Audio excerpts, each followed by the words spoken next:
posture ou le positionnement de la médiatrice ou du médiateur, c'est quoi? Cette fois, vous êtes réunis avec les médians dans la même salle. Vous l'avez soigneusement préparée, elle est agréable, favorable aux échanges. La position de chacun est bien étudiée. Vous aviez eu des entretiens préalables avec chacun d'entre eux. Vous avez patiemment attendu le moment propice pour leur soumettre le projet de cette rencontre, ce qu'on appelle dans le jargon du métier la médiation navette. Ils ont tous explicitement donné leur accord pour cette rencontre. Ils s'y sont donc préparés.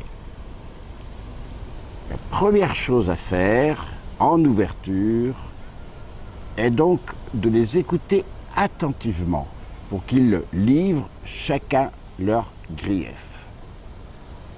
Dans ce premier échange, chacun va exposer sa version des faits du litige, un point de vue et surtout ses bonnes raisons.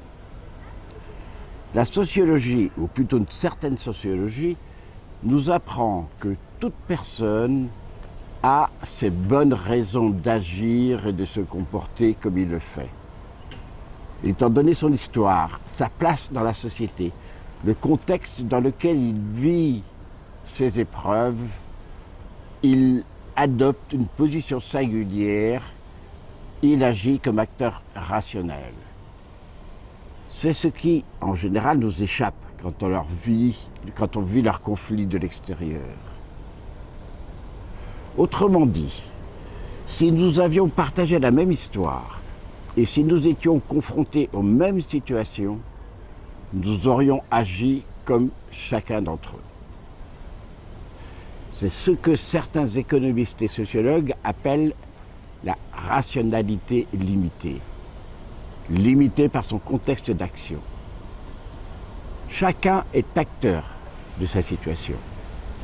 Il réagit en fonction d'elle, en fonction de ses intérêts et de ses visions. Un groupe de jeunes veut s'exprimer librement alors qu'un groupe de résidents recherche plutôt le calme et la sérénité. Un père de famille veut faire prévaloir une éducation traditionnelle à ses enfants alors que l'enseignant a comme mission de transmettre la même éducation pour tous, celle des lois et des normes du pays. Pour des raisons économiques, un agriculteur projette des pesticides dans les limites de son champ, ce qui génère la protestation des voisins qui veulent protéger leur santé. Chacun est dans sa rationalité limitée. Chacun a ses bonnes raisons. Il a raison de son point de vue, de là où il se situe. Pour paraphraser le philosophe français Pascal, en parlant des sentiments amoureux, le cœur a ses raisons que la raison ne connaît pas. Il en est de même ici. Chacun a ses bonnes raisons et posons-nous la question, existe-t-il une raison avec un grand R, une raison qui serait absolue, qui donnerait raison à l'un ou à l'autre? Il en existe une, celle de la loi, qui s'impose à tous. Mais, on le sait bien, la loi ne peut pas régler tous les problèmes de la vie quotidienne. Et heureusement, notre régime démocratique s'interdit d'imposer les mêmes comportements pour tous. Il condamne l'inceste, comme l'excision, la violence à autrui, le racisme, les pratiques de discrimination. Et le médiateur s'appuie sur le respect de la loi, des lois. Mais en dehors de ces règles nécessaires à toute vie sociale, il n'existe pas de rationalité qui serait absolue, qui s'imposerait à tous, quelle que soit la singularité des situations. Premier principe donc, à l'intérieur de ce cadre, je ne juge pas. Ou tout au moins, je suspends mon jugement.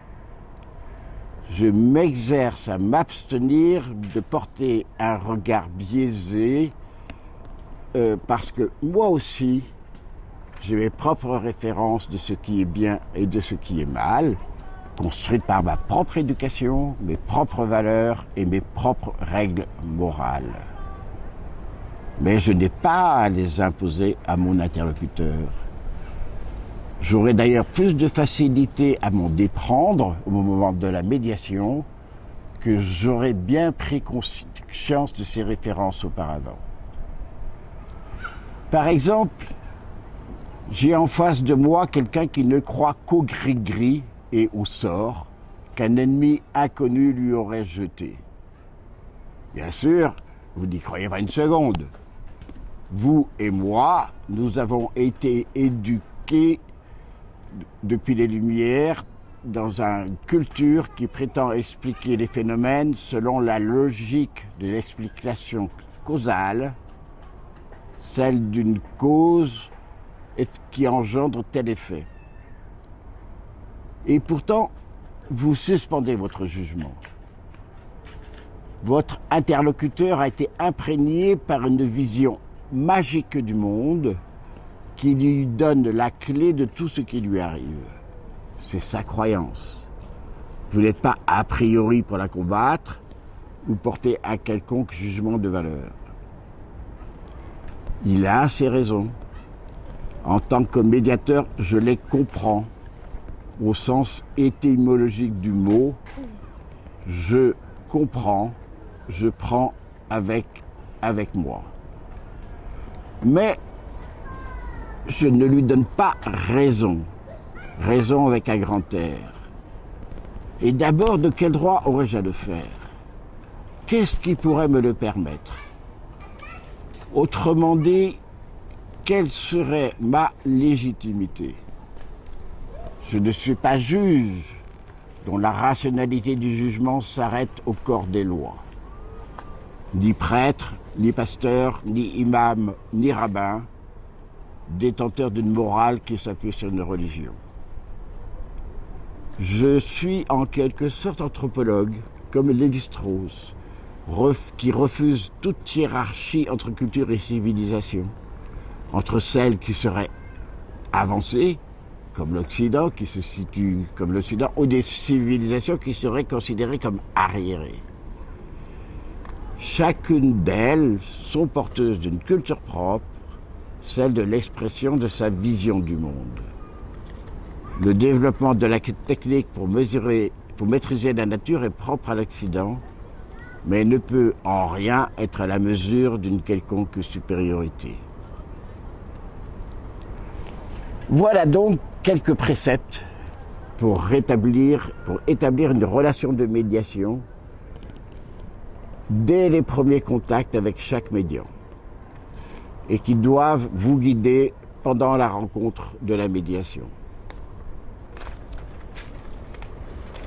D'abord, adopter une position d'ouverture et de bienveillance pour rompre la symétrie entre professionnels accueillants, c'est-à-dire vous, et la personne accueillie.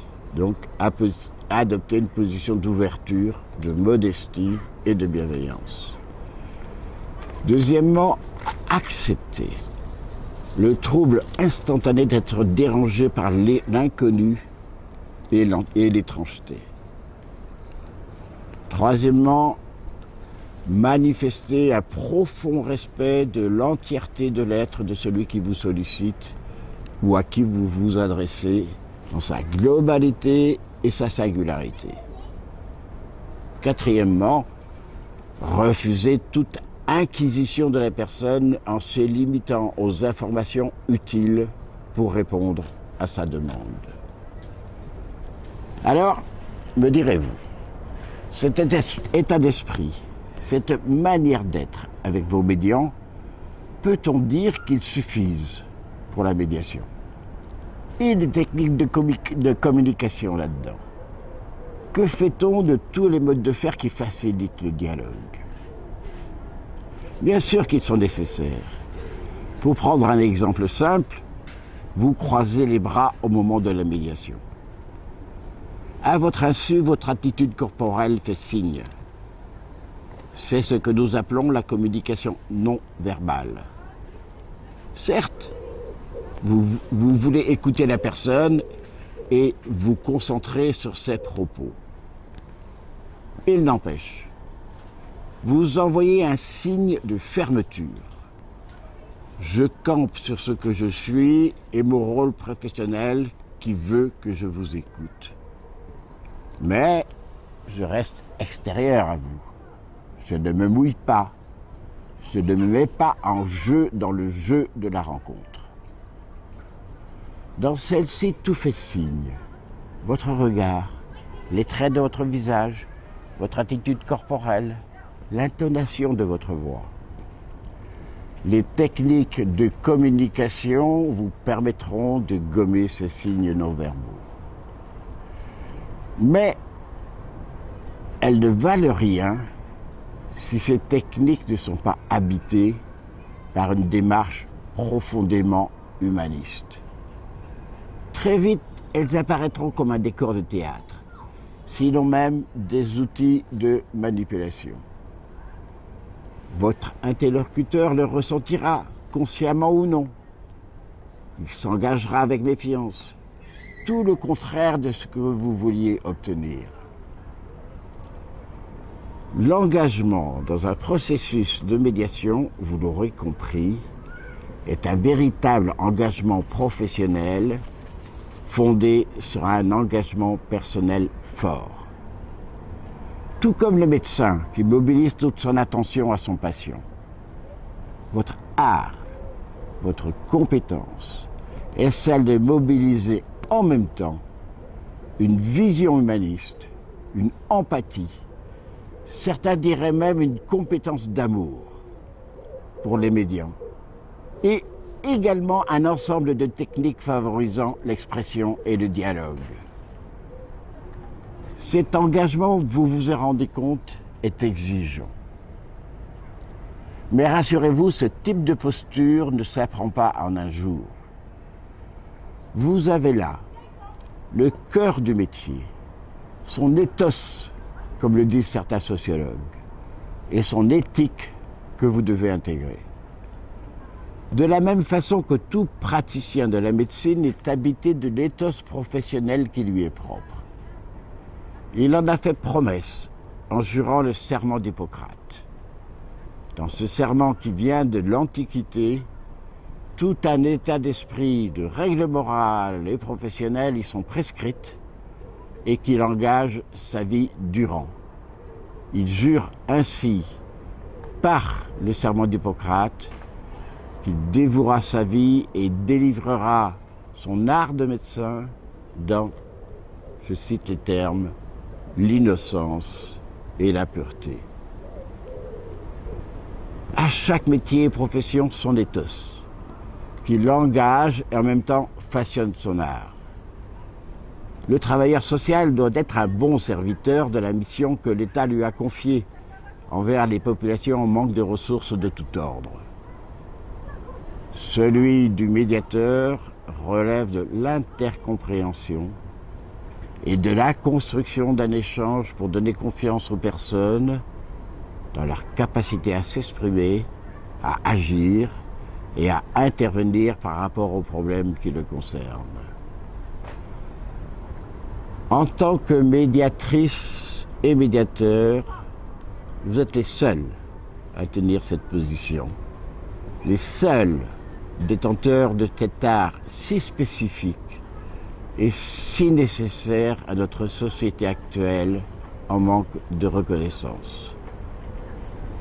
Je vous souhaite bon apprentissage dans ce domaine de compétences.